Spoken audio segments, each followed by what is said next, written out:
Here we go.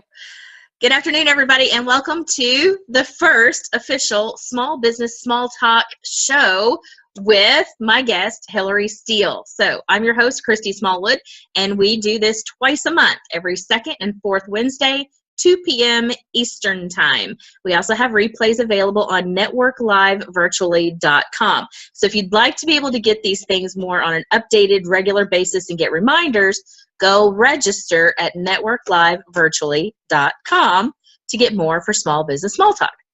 So today, I am so happy to introduce my guest, Hillary Steele. She is all the way from Kent, England, and she has got this beautiful background. I'm so impressed with this lady from like the moment I met you on Blab. I have been super impressed, not just because of the accent, but because of everything that you managed to get done in your community and in a day, and the stuff that really like sparks your passion and your new projects that you've got coming up. So I don't want to take all of the thunder. I would love for you to share with us a little bit of your background, your story, and what you're doing now. So kind of take it away, Hillary. Okay. My working world after graduating is very much American-based companies, funnily enough. So I've worked for Bank of America, I've worked for Goldman Sachs, I've worked for Dutch Bank, ABN AMRO, and I've worked for Hewlett Packard. So I did some grown-up stuff back in the day, but all the way through those corporate companies, I had itchy feet. And I didn't quite know what the itchy feet meant because I didn't have any role models to look up to that set up their own business or guidance. So I fumbled, I messed up, I messed up some more. And I've now been working for myself since 2003. So yeah, I'm hitting the 14 years, which is amazing. I still have a roof over my head, so it must be going quite well. Nice. So tell me about the Kent Women in Business. Is that right? Yeah, that started out as an award ceremony to celebrate success of females here in my county, based on the fact that we previously launched one for independent businesses in the county. So, and the women, we thought, you know what, let's do something for the women. And in a bar one night, someone said to me, how are you going to add value to the people who are sponsoring your Women in Business Award? I didn't flinch. I didn't blink. I just said, that's because on the night, which was in 4 months' time, I'm going to launch Kent Women in Business magazine, which will be a 72-page glossy publication. My business partner, Sue, nearly spat out her beer and was like, but she didn't dob me in. She didn't, grass me up for having lied or just made it up on the spot. I didn't lie. I made it up on the spot. And then 4 months after that, at the very first award ceremony, which was a black tie dinner for Women in Business, we launched the magazine. We had our 72-page glossy magazine. Okay, so like what were you thinking? Idea to tangible handout magazine, 4 months. 4 months, no publishing experience. And we're now in our 4th year. So it was 4 years ago in November that I said, I opened my mouth. So it was launched in March 2013. So I'm sorry, you still managed to get a printed publication done with no previous knowledge in 4 months. What is it about you, Hillary, that says, screw it, let's do it? I see the end. I have the end thing in my head, the end goal, a vision, product, service, whatever. I have the end firmly fixed in my head. Now, I don't know anything about printing. I don't know anything about this. But within 72 hours of opening my mouth, I had a designer, printer. I'd had it registered with the British Library so that each copy we publish gets saved in the British Library. I had all that sorted out, and I started getting subscribers in to join the magazine. And I started telling people when I went networking, and they said, "What do you do?" I said, "Oh, I'm editor of Kent Women in Business magazine." And someone said to me, "I've never heard of that." I was like, "Nor did I yesterday." In my head. So they bought into the enthusiasm, and I worked really hard at building a solid network. So I did a lot of early morning network meetings to build up a physical subscriber database, but also because I wanted people to nominate women for the awards. And it works. We're now, next week, we're launching the nominations for the 5th Kent Women in Business Awards. So, we've done something right. Nice. Yeah. So having all of those pieces in place then, and now you're in your 5th year, so you kind of get the hang of it now. Yeah. is what are some things that you have learned along the way that you were able to take from a corporate setting and you needed to be able to use what you had to figure something out, but it's something brand new you've learned? Well, from corporate, if you have a problem with a computer, you ring the IT department. You know, when you sit up on your own, you're down under the table working out, is that cable connected, you know, right down to if the printer breaks down, you are getting your hands covered in ink to try and resolve that. But what I did learn from corporate, which is one of the biggest things, was the way that decisions are made in large companies often mean they're made too late. But as a small business owner, you have much more control over the decisions you make. And sometimes if you leave it a week, 2 weeks, the opportunity's kind of gone. And I've seen that with corporates that I worked for, because I had, until this year when I set up my new project, I was working a lot with some corporates doing corporate training. And, you know, sometimes it would take 6 to 8 months for them to make a decision on having the training. Whereas the staff then were getting fidgety and had already been aware of it 8 months ago, but wanted it now, you know, and it was just a little bit that going up the chain. So I learned that communication with corporates as well didn't necessarily need to be a 100-page document, as long as the information was presented in the way that they want to do it, which is also the same, is very transferable to small business clients. If you talk to people in the language that they like to receive information, then you connect. So that's probably one of the biggest things. What do you feel about that word connect? How has it been different for you from in your transition now that you're this business owner and you're launching a new project? What does connect really do for you? Connect opens doors, but it also teaches me things, because pretty much everyone I meet has something to share, give, learn from, has an experience that I might be able to not manipulate, but do something with, help them with, connect them with somebody else, introduce them to other people. Connecting is really understanding what it is that you want to achieve. And if you don't understand where you are, you can't really fulfill what it is you want to do if you can't communicate that across. I can't express to you enough how impressed I am with you, Hillary. So that I'm so excited. Still, 10 minutes into this, I'm still super excited that you're willing to spend time with us today. So with that, tell us about your new project, because we're so excited. And I'm going to say our green room time. So prior to hitting the record button, we got to meet a very special little guy in your life that totally has the whole feel of what your new project is. He's actually the sales manager. He's a 5-month-old puppy where his mum is a Yorkshire Terrier and his dad is a Chihuahua. Oh. Very cute.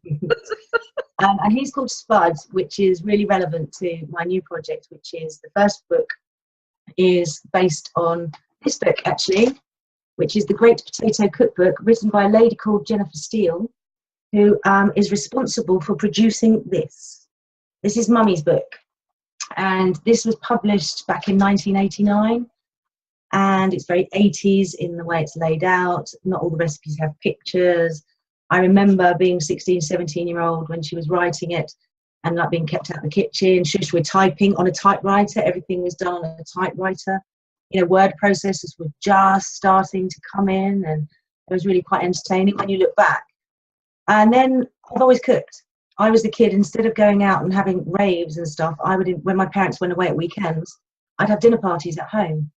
And the deal was, if you get with your ingredients, the shopping list by Thursday morning, my mum would get the shopping so that Friday night or Saturday night, I would then have visitors. One condition: I would only mess up the house badly once. I would only screw up once. And so all my friends, we used to vacuum, dust the house, hoover, you know, clean it top to bottom. So when they came home on their Sunday night, it was all lovely for them as well. Probably better than when they left on the Friday morning. And that stuck with me, cooking. And I've always cooked. I've blagged some catering events. I've jumped in and helped out at catering events because I find it enjoyable. The last time I did that was only 3 weeks ago, when I got a phone call on a Saturday afternoon saying the chef hasn't turned up for a wedding. So 2 hours before the guests sat down to dinner, I went there and fixed it all up and presented it and did a sit-down dinner for 54 and a buffet for 120, and completely crazy. But I like that kind of challenge, and I knew I was capable of coordinating it all. And then in 2011, my mum had a stroke, and she was left paralysed down the right side. And so for 5.5 years, I've been looking after her. So I've been cooking a lot more different styles of food that I necessarily wouldn't eat because we have quite different tastes. So I spend a lot of time in the kitchen. And a chance conversation, someone said, why don't you do something with your mum's book? Because it was under the coffee table in my office. And I decided, okay, let's have a look. So that afternoon I bought the domain name worldofpotatoes.com and started playing around. One of our national TV channels picked up on it very quickly. That was June last year. And then it started getting momentum until the point that I thought it was going to be all about potatoes, always potatoes. I set up that World of Potatoes Twitter, and I was quite happy with that because I wanted the book to be on potatoes. And then, oh gosh, July this year, I got picked up by an agent. So we sat down and we had a real brainstorming with the whole team. They're dealing with all my bookings, all my media, everything. The new website is actually being built by them that will be launched in a couple of weeks. And it's not just World of Potatoes now because it's got longevity. I'm actually, just got to learn how to be funny, but it's actually under Comedy Cook. So it's the good, the bad and the burned of cooking. But the first book is Comedy Cook, World of Potatoes. So the first book remains the Potato Project. And then I don't have to do potatoes for the next one because we're doing a TV show, setting it up, doing a lot of spoof comedy sketches, all sorts of things that are really quite entertaining. So hence there's a lot of green screen action going on in my life. I've grown my hair so that I can do a 1940s photo shoot very soon for the Dig for Victory, Grow Your Own Veg. So there's a lot going on with it that's not just producing a cookbook. So okay, you have to do a superhero theme one time, just once. Yeah. Well, it's funny, I'm delivering a talk, my first talk as Comedy Cook tomorrow at an event for 100 people. And I've been doing some visuals on PowerPoint, and guess who's in there? Wonder Woman! Yes! She's in there. It's under the bit. I've decided, because a lot of people know me as editor of a magazine and awards host, it's an audience that's a very professional business audience, but I can think they can pre-order my book, you see, so that's why I'm doing it. And I was thinking, I need to get across to them why I've ditched the corporate side of my own business and I'm doing this. So what I've done is I've done it as a business plan. So I've taken the key points of a business plan for this talk, so the executive summary, and then what qualifies me is where Wonder Woman comes in on that slide. So I'm literally taking it through in a comical way, a traditional business plan here in the UK, our format. I don't know how different it is for you guys, probably not that different. But like the financial planning, I've just got a picture taken of a huge bucket of potatoes, and say, can we pay for everything with potatoes? So it's doing it within a business level, but also explaining that this isn't a midlife crisis. This is something that's really quite important to me, and it has a big background. And my goal tomorrow is to get the support of my first live audience in a business format, because I've been doing a lot of live cooking demonstrations at markets, farmers markets, county shows, big events. I'm cooking, I can tell you actually, I'm actually cooking on the 1st of November. I can't tell you which member of the royal family, but I'm actually making canapes for a member of the royal family who is attending an event that I've been asked to provide this stuff for. And I'm a little bit excited because it's quite nice, because they say, one thinks they're vile. Off with the red. After the 1st of November, I can say who it is, but they're not allowed to advertise who goes where. That is fantastic. Now, I remember a brief conversation on Blab many moons ago, something about, yes, the potatoes, but I think there was some vodka included in that conversation. That's coming, and that's going to be made with potatoes from my local region. And that hopefully, depending on, because I've lost about 6 weeks with having a rebrand and working with an agent, and only 6 weeks, it can be a lot more that you lose in this transition. But we're really forward thinking and really working hard together. It might be early next year, but it's Steely Vodka. Steely Vodka it'll be. When I do produce it myself, it will then be under Hillary's Distillery. Love it. So you've gone from being corporate side, being the adult over here, to being a comedy cook, an event planner, a magazine editor, and a distiller. Well, I'm not really a distiller yet. I'm not. I've found the people to make it happen for me, to produce it for me. So I'm still a businesswoman in that sense. So this idea of the distillery, did that come up like the magazine? Like you just said it one day, didn't know what? Oh, okay. I see a recurring theme. Yeah, that's true.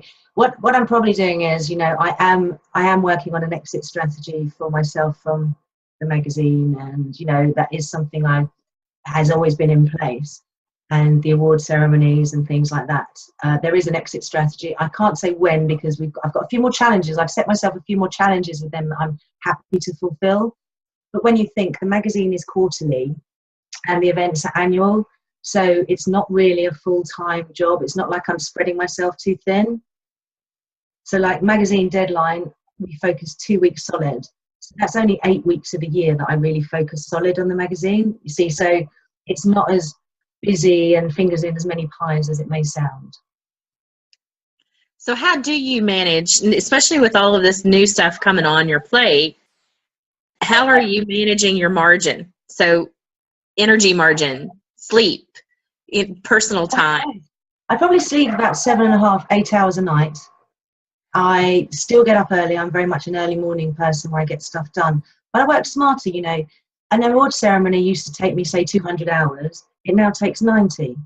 So what someone with my energy and productivity can do, that extra 110 hours, I mean, today we went off to a vineyard. We took the afternoon off to go and do something fun. And we're in magazine deadline. But we decided, no, we need some time out. It's a beautiful day. Let's go out into the countryside. So we did. And that's how I manage it, because after every award ceremony, I hosted one on the 15th of this month. We always sit down and analyse how we can streamline it and how we can improve the process. And each year we improve the process so it becomes easier to fulfill, to deliver. So I sleep more than I did when I first started. I used to be really quite stressed out. That's about 5 years ago, I suppose. If I don't feel like working, I don't. I take time out. Now I've got the dog. We go out for a walk. It clears the head. You've got to take yourself out of the environment anyway. And that works for me. So I'm very conscious of there's no point me just sitting here pretending to work. I may as well go and do something, cook something, and then photograph it. And then that goes in the book. And then I feel satisfied. So it's a constant, it's fun. It's really good fun. I mean, like today, we have, I don't know if you have it over there, like we have free cycle websites where when people don't want something, they put it on a website and you can collect it from their house. I was just looking at one today on an email alert. Oh, there's the dog. On the email alert. And it said old recipe cards. So I thought, oh, that's near me, near my house. I'll go and collect them. So I went there this afternoon and there's a big box, very small, old, dated recipe cards. And where I'm trying to get back to that we're not teaching our generations, following generations to cook basics. This is going back to some old recipes that I can look at how we can revamp. There must be 500 recipes in this box of little cards. And I just thought, and that was just by looking at an email and then emailing this person, and off I went and collected it. And that's something I wouldn't have done, you know, and it's just, oh, I'm going to go out and get that now. I'm stopping. I like that. I'm off to do that. And that it's not having sparkle syndrome. It's not like getting distracted. Everything seems to have a natural importance because I'm doing what I really want to be doing. I hope that answered your question in a roundabout way. So I like that term, a natural importance, because I know for me, I've had a conversation before where you do, if it's important to you, you will do it, right? Well, but everything on my list of things to do is important. So how do is it a matter of, I stress out because the prioritization of this needs to come first and deadlines and blah, blah, blah, blah, blah. Everything is important. So I love that you just use that phrase, natural importance. Like if this came up for you, it is just as important as finishing this project over here, but you're going to go do that important thing and come back to this important thing. So it's the shifting of shifting of things around. And I love that because you are just on fire. I'm loving watching you. I do. I never used to, but I do now when I have my to-do list of things I need to do. And we all have those tasks that we don't want to do. We all have them. And I always remember now how great it makes me feel when I've done one of those, when I've completed one of those boring tasks. It could be to file a tax return. It could be to I don't know, something really boring that's not creative and fun for me. So I sit there like that, and I go, like a teenage brat. And then I go, well, once I've done it, I feel so holier than thou. I'm like, yeah, check me out. I feel good. And I like that because that motivates me then to do something else. So when I've got a lot on, like magazine deadline, and I don't like writing that, I don't want to do that, I'll do 2 of those things, and then I can do 2 of the things. And that's what I do. I find that works. So are you saying that you revert to adulthood every so often in a day? I don't consider it adulthood. I consider it being responsible for the environment you're creating. So if I don't do these things, the environment fails. It crumbles around me. So I'm very aware that I need to do certain things at certain times. I have that same thing. Like, I will go 500 miles an hour and just drop stuff and go. So I have this trail of stuff all around me, or piles of different things. And then all of a sudden I look at my environment. I'm like, oh, this doesn't feel good at all. So then I do have to take that time out to just clean my desk off or clean that pile or whatever. And like you said, once I get that thing done, I do feel better, because then I look around and I'm like, oh, yay. That's just it does work. Mm-hmm. It does work. And it's also, it's like when you're kids and you do things right, or a dog, you reward them for good behaviour. I reward myself for good behaviour, and I dip into adulting, and then I go back to not adulting, and it's the non-adulting where the magic happens in my world, whereas the adulting is what keeps it the balance. I suppose it's like comparing your conscious to your subconscious. You know, the subconscious is what is just the place I love, and the conscious is what I get through to make it happen. You know, it's kind of, it's a bit like that, but it's where the magic happens is not being an adult. And I love that word, because that's my word of the year is magic. So, all right. So I'm going to open up. We're almost at the half-hour mark. We got some other people in the room. So I'm going to open it up for questions from the audience as well. So I know, Charlene, you've been in here from the beginning. Magic Brad, I've not met you before. And I know Preston is kind of in and out with his internet at the moment. So we'll see how much they can interact here. But Magic Brad knows everything about magic. So, by all means, join in. Terrific. Well, first off, big hello, Hillary. Good to see you. Nice to see you. Oh, and it was wonderful to hear the story again and the updates that are new to me. So, a question I have for you is, are you one to have a lot of ideas and be able to select the one that's viable that you can see an end to? Or are you more the one that once you have an idea, that's it? It is not this whole slew of possibilities, but instead you're struck with an idea, you see it, move forward. Do you know what I'm saying? Yeah, absolutely. I'm the person, I'm a bit of both actually. I'm the person that has a lot of ideas, and then I get the ideas and I do this sort of thing with it, where I mind map them, and very quickly I can see whether they're the ones to pursue. When they're the ones to pursue, I will then focus entirely to make that one happen. But I'm also not afraid to admit I was wrong. So there's been things I've done, especially about 3 years ago, there was a venture we went into one of our businesses, and I quite quickly realised it wasn't going to work. So rather than try and be all proud and, yeah, this is going to work, it was like, no, this didn't work. I've lost money. I'm getting out now. And that's quite a good position, because you feel free for doing that.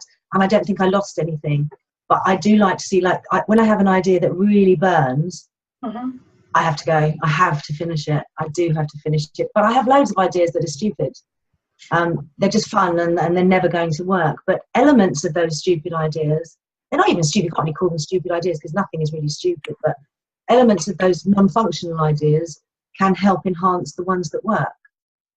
Well, see, so the question that you answered includes, or I should say the answer you provided includes an answer to the question of, so if you write down all of these ideas and the majority are just really not viable for you, but what I'm hearing you say is you've mapped out just long enough to say it's just not going to work, which I think can happen in seconds, and it can also happen over a day or two. but you still got the notes. And so that's where I'm seeing where you're talking about those elements from those other ideas really come into play. So what it sounds like to me is that you've opened, you have the door open to explore, and it's still there. Everything you figured out is still there when you get the idea that's the one you're going to move forward with. Okay. Yeah, it's good. I mean, no idea. I remember talking to someone and she said, oh, I'm full of stupid ideas and stuff. And I said, the only stupid ideas are the ones that aren't explored. But some of the ideas I have, when I said stupid earlier, I meant they're just off the wall, like having a space rocket and stuff like that. Well, that's why I said viable. I mean, it might not be a viable idea for you to move forward with, but it's certainly viable for somebody else. Yeah, possibly. That's not it. It's not that the idea is bad. It's just, is it the one that I want to devote my time and attention and monies to? I think that's a skill that we learn through experience, that we can recognise where our own strengths are, what we need to improve upon, who we need, the team around us. I mean, the team I've got around me for the Comedy Cook, you know, an amazing bunch of professionals. That, you know, they're dealing with everything from the SEO, from the marketing, from the bookings, from the media inquiries, from the PR, you know, the web design, the photo shoots, the videos. It's so great to be working with people. Each person within that has their niche. So he's the video man, he's the design, she's this, and they really are experts in their own field. And you bring that together, that's a power horse. That really is a powerful team. And I'm quite easy to work with because I'm quite creative. So that I've said, have fun with me. You know, they've got some Game of Thrones through photo shoots planned and stuff like that. I'm like, well, let's try it. If we don't try that, we don't know what it's going to be like. Can I ask if Games of Thrones is appropriate for any type of cooking program? I don't know. I've never seen it. Me neither. But from what I've seen of people talking about it, it's like probably not. But What? Yeah. I mean, lamb really has a different connotation now, doesn't it? Sorry. Yeah. So, yeah. I would probably watch a couple of episodes just so you get familiar with it. It would depend on which example. It was an example. There's other ones where, you know, they have someone lying on a bed and they have rose petals and stuff, where we're going to have potatoes covering bits, you know, really taking it to the extreme of comedy sketches. And it's spoof sketches of people here, of cooks here, that I'll then mimic. Yeah, we'll see what it goes like. They don't ever have to be aired. If they're no good, they don't ever have to be shown. Well, now, in all fairness to Game of Thrones and Comedy Cook, I think if you were sitting on a throne representing the whole Game of Thrones, that would be totally appropriate. But if they try to like recreate a throne of food, it was something about sitting on top of a pile of food that was representative of a throne, that would work. I haven't seen that yet. I'm going to a modern version of Monty Python now. I just. Oh, you're going to have so much fun with this Comedy Cook thing. I love that. So, as a lot of my boxes. As it progresses, will we be able to find you? I mean, here, because we're, you know, I'm in the States, so will I be able to see this? Yes. Yes, you will. Good. I guarantee you will, and I shall make sure you do. That's good, because my mama absolutely loves cooking shows, and so I can't wait to show her you. The brand of cooking. My first live cooking demo I did on Blab, actually, and the first 6 minutes went really brilliantly, and I was sitting on a couch, and it was couch potato cooking. It was messing up. I got up, I paused it, because I then went to put these things in the oven in the little kitchen. The oven's about this big, and I got to bring it out of the oven, and it just didn't work. And so I went back on the record, and we were just laughing, going, so this is how it can or cannot go. And it was the good, the bad, and the burnt, or, you know, what really goes on in the kitchen. I had tears down my face. I was crying with laughter. And it's, you know, it's fun, and it's about exploring cooking and getting people to sit and enjoy each other's company around a dinner table, and not just shoving things in our mouths at desks and things like that. But I love sketch comedy. I love impersonations. I've always loved stand-up comedy. So it really, for me, is a combination of all my skills, joys, talents, performance. I love performing. So all of that together, kind of, I won't be doing the rest. It will just be focused on that, I think, in about 2 years. Wow. Nice. Yes, I'm looking forward to seeing that. Hey, Christy and I might get together with the popcorn to watch. You know, I could see it as a girls' night out. So, Hillary, do you have? I know you also mentioned back on Blab, or somebody mentioned somewhere that knew you, some sort of a U.S. tour. So, do you plan to come to the U.S. at some point? Well, this depends when the London agent. There is a chance to, and a different guise now. It would be. I want to do the US, even if it's a holiday. I'm not. It's not just about the work stuff. The corporate training side is actually being developed by a colleague of mine.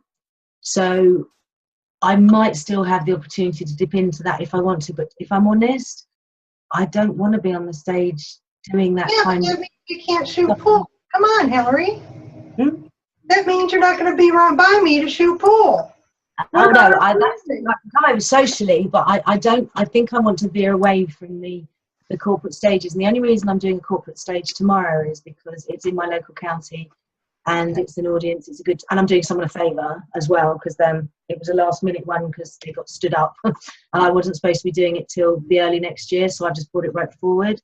Again, it's a challenge to put that talk on, but I think where I'm stepping away from the corporate and the business roles, and then I might step away from being an editor, I then no longer have a credibility as a businesswoman in that sense until this is all a business empire, if you see what I mean. So it's going to be a transition where it'll almost be like I look like a one-man band again.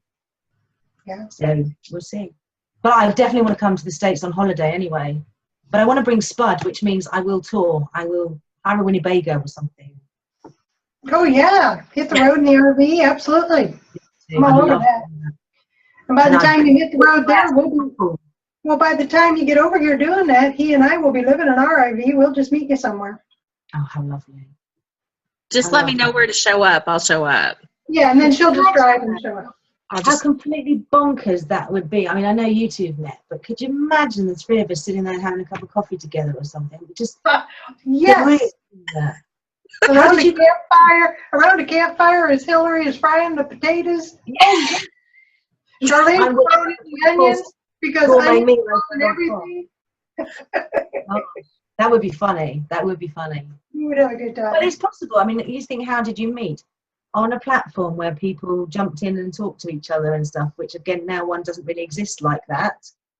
Not with those sort of things. It's like bonkers. Yeah. Which would be magical. And we have proof because most of us have recordings from that time. So, yeah. You know, I'm already envisioning this. So Hillary comes to the States. We're all talking about her comedy cook program, right? She might be on holiday, but we're still talking about that. We're live streaming what we're doing, of course, somewhere in some platform. And what we are doing is reminiscing in the old days of live stream. Oh my God, the old days of live stream. And you know what happened in the old days, right? It's been a year, but look how dated that platform is, but look how much fun we had. Oh, yeah. Yeah. It'll be a special I've already got it figured out. Just so you know, you've got a special episode of Comedy Cook because it'll have to do with grilling, right? Grilling the potatoes on the open campfire. So we've got that in there, and then we'll be laughing at the bloopers from Blab. So.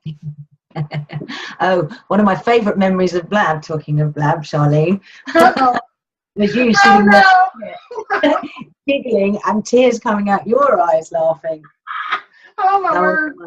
It was a great platform, you know, it was a great time. I learned a lot, and it's because of Blab and live streaming that things changed. You know, a year ago, if you'd said, and I was already doing the cooking stuff and farmers markets and things a year ago, so it's not new in that sense. But if you'd said to me a year ago that it would have moved this far and I would have ditched that and that and that and that, I'd have said, you're crazy. I wouldn't have been able to. You don't move that fast, right? Yeah, business doesn't move that fast, but it does when you're online. But Blab was actually quite a catalyst for that for me. It really made me think a lot about what I wanted to do. And it opened doors, and I met some exciting people, and it was really fantastic. And then I started to play around with other ideas, and then I did, like I said, I already did my first cooking show on Blab. That was about February this year, March, I can't remember, March I think. And it was a disaster. It was brilliant. It was absolutely brilliant. I had 2 cameras set up, 2 gadgets to live stream. Wow, you went full production. Oh, it was hilarious. you know, and when I was doing that, that's because I was using the hashtag comedy cook, and that really was because this is how it is. It's not staged, you know, that kind of thing. Real cooking isn't staged, but we have the ideas of being out in the country, out of the beach, you know, campfires, barbecues, cooking different stuff and trying different things, traveling around the regions and doing different, like taking a specialty dish and ruining it. So how do you see, because I don't even know, because I've been out of touch with Blab. I do a lot of hug and howdies kind of networking. So I'm local, very active locally. But how do you see the platforms? How are you using those now? Are there new platforms that have kind of replaced Blab? I don't even know. And then what do you see using these kind of platforms doing for Comedy Cook? Well, I've been using Fire Talk and Smile Time, and I've been having a little play around. I never really took to the other platform, Huzzer, that I think has gone a bit AWOL at the moment. I'm not sure. I've been messing around. There's Nom, which is for cooking, live cooking stuff, and cooks. I've also been doing a lot of videoing that's just going to end up going on a YouTube channel.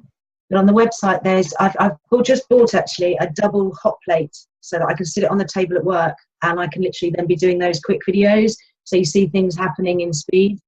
So we're doing a lot of those. But for the production side, I want natural production for the first, at least the first 6 to 8 months from when we go live, which will be the end of this year. Although the website and that will be up, so building up the content.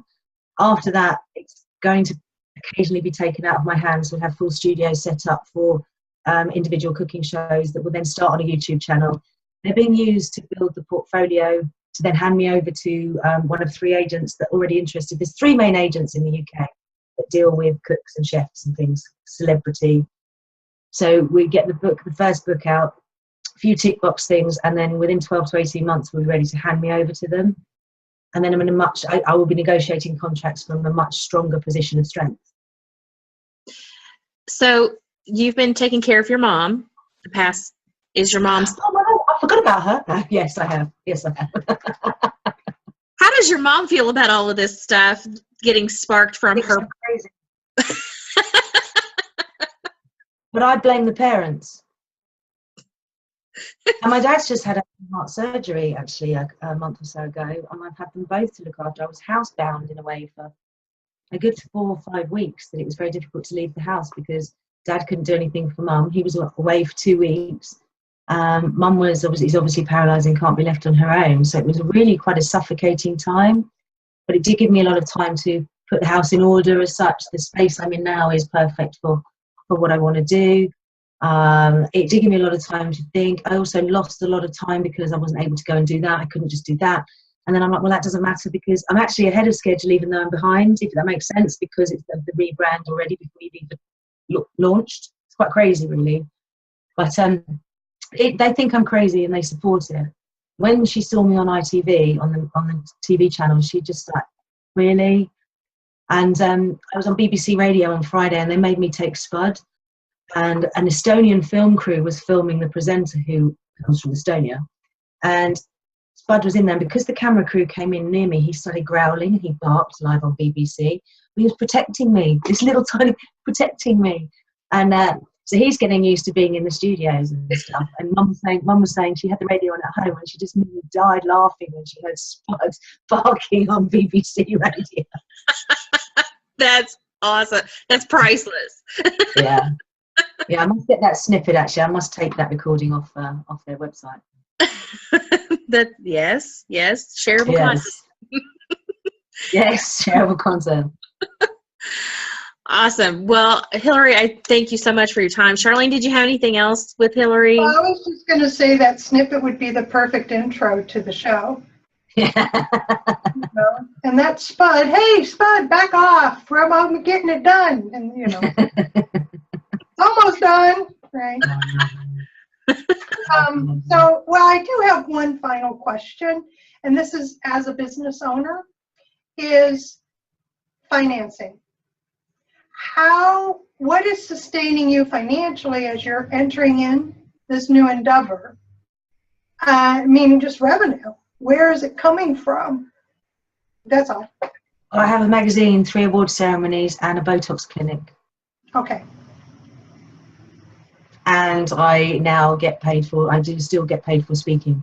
So, yeah, that's actually fine. I've lost the big £1,500 a day work in the corporates, but I'm not money driven. As long as I've got enough to do what I need to do and build what I need to build, that's fine. But yes, there were times as a business owner myself, that's really the only priority when I'm starting a new venture. I'm launching something new myself, and the business I currently have in place is still going, so that covers the bills and covers the extra, right? Yeah. And so the revenue is there. That's not stopped. It's just that often that's one of the questions people have in the back of their mind when somebody like you who has these things going. It sounds like, well, you have this huge new venture and you had this downtime that you had to focus on your parents and they're at the house. What are you doing about finance? What is the revenue? Is it stopped? Had you planned for this? Does it continue? So that was all. Thank you. Yes, you have to. Otherwise, I wouldn't have been able to do this, say, 4 years ago. It wasn't stable enough to do that 4 years ago. But now it is. And also, it's a lot of the cooking and stuff we're doing, which is obviously you're financing all the recipes, all the ingredients. But it's stuff we're eating for dinner that we're then photographing for the book. So it's not even that we're making stuff that's being wasted or anything like that. It's about the real cooking. So it's using normal everyday life stuff, going to the market where I go shopping, taking videos of that. That's all stuff you would be doing anyway. So there's no real extra expense that way. But I have got investors,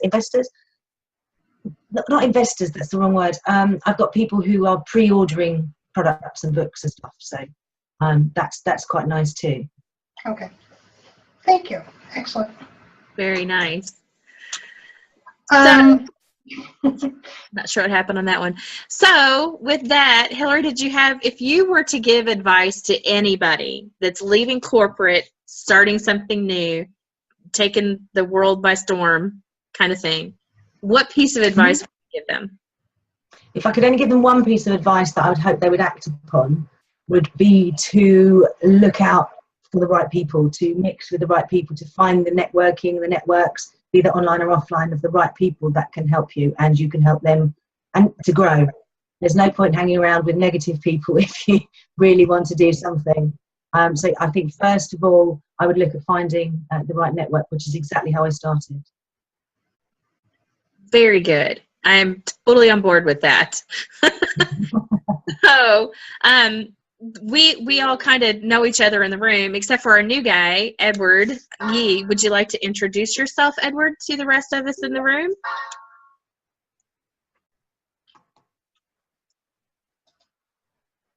Maybe not. So with that, what I'm going to do is I'm going to stop the recording for today, and I want to thank everybody who is watching for attending today's Small Business Small Talk, the first official one under that name, and look for the replays on networklivevirtually.com, as well as a miniaturized version, the split version, on Small Business Small Talk on Facebook. So with that, I want to say thanks for joining us and catch you next time.